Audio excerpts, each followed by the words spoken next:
They were partly financed, for instance, by Rhodes, the Rhodes Trust. And how Milner got into this was he was the chief Rhodes trustee from 1905 when he came back from Africa to his death in 1925. All right. So this was it's an Atlantic block.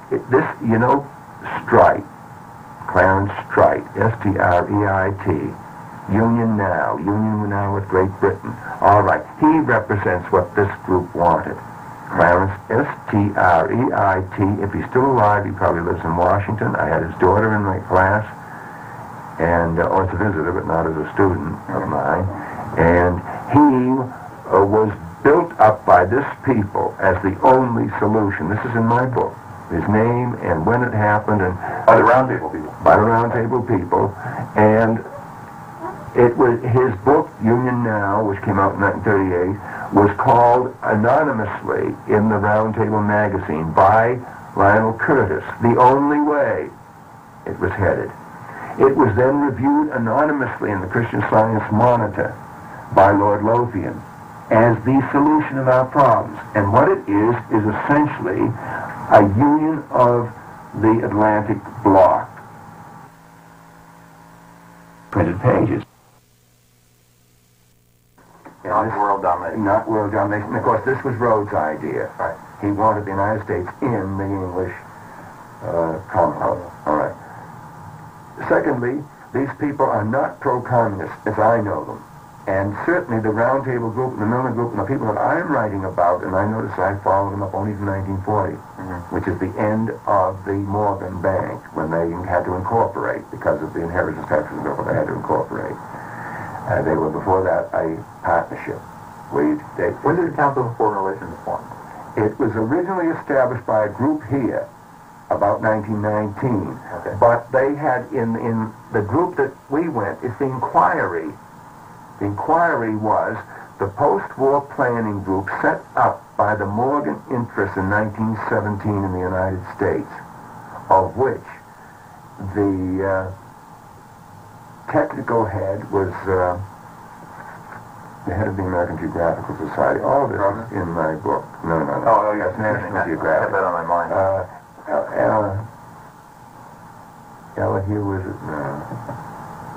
That's all. Well, it doesn't. It's in my book. You see, my names are slipping me now. Anyway, it's called The Inquiry. There's a whole book on it, and it's called The Inquiry. So you can find it by looking up that title. But you can find it also if you can look at my book. The unfortunate part is it's not in the paperback. It's in the first part when they were forming the thing, which is in the big version of it.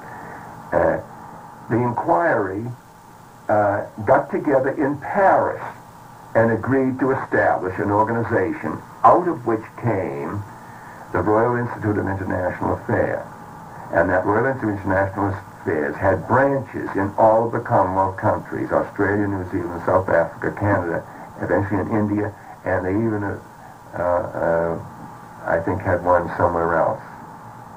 Pakistan, when it divided, they established one. But in the United States, of course, they didn't have to because they had the Council on Foreign Relations. But when they came over here, coming back from Paris, they found that a movement had begun here already to form a Council on Foreign Relations, so they moved in and took it over, and they could do that because they represented Morgan.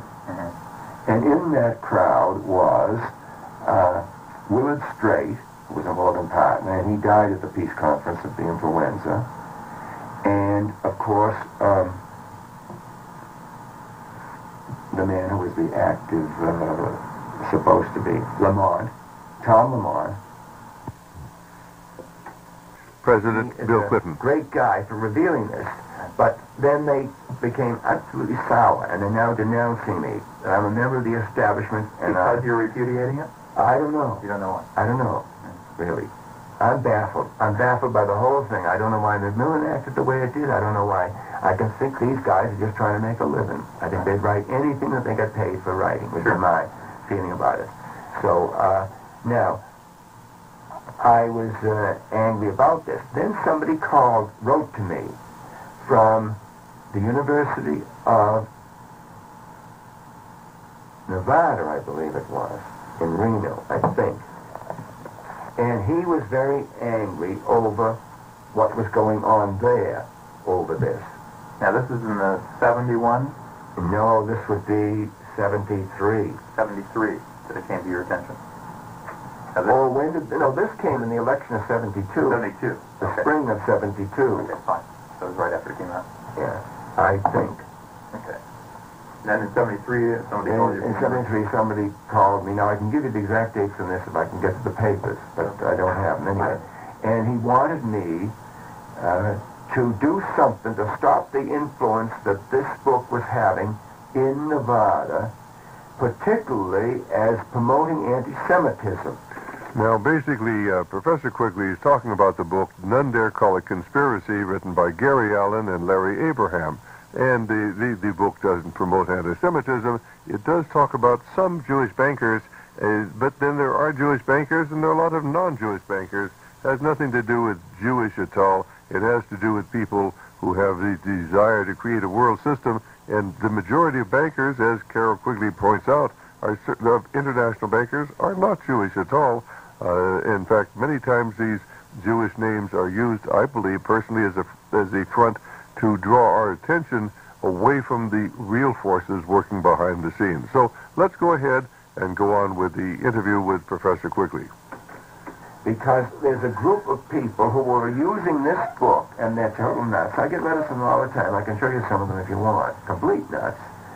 Who claim that this is a Jewish conspiracy, that it's part of the same thing as the Protocols of the Elders of Zion, which we now know was a Tsarist Russian police forgery of 1905. It wasn't. It was written by And that this is the same thing by as Madame the Blavatsky's disciples. Illuminati. And the Illuminati were founded in 1776 by a Bavarian named, I think it's Weishaupt, or something Weishaupt. like that. And that the Illuminati are a branch of the Masons, and that they took over the Masons, do you see?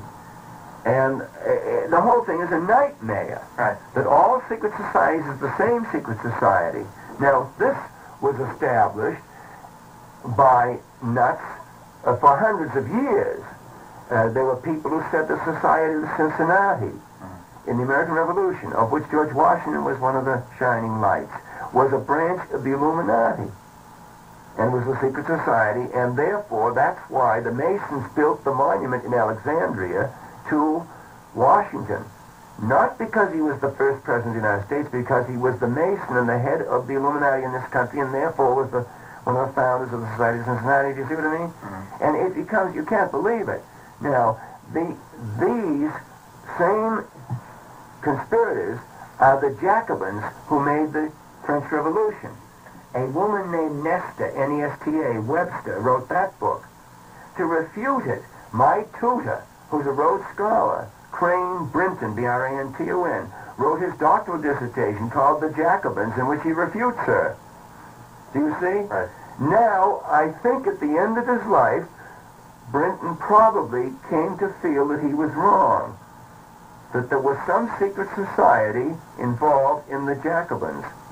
And a student of his named Elizabeth Eisenstein, who's a marvelous researcher, she's now a professor at American University, under Brinton wrote a doctoral dissertation on the founder of the Babeuf conspiracy.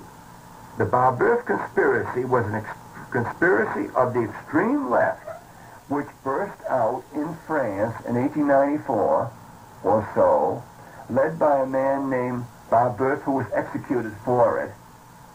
But the man behind it was a descendant of Michelangelo named Buonarroti, because Michelangelo's family name was Buonarroti.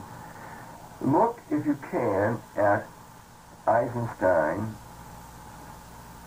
book, which was published by Harvard, a doctoral dissertation, which shows that Buonarroti founded many secret societies.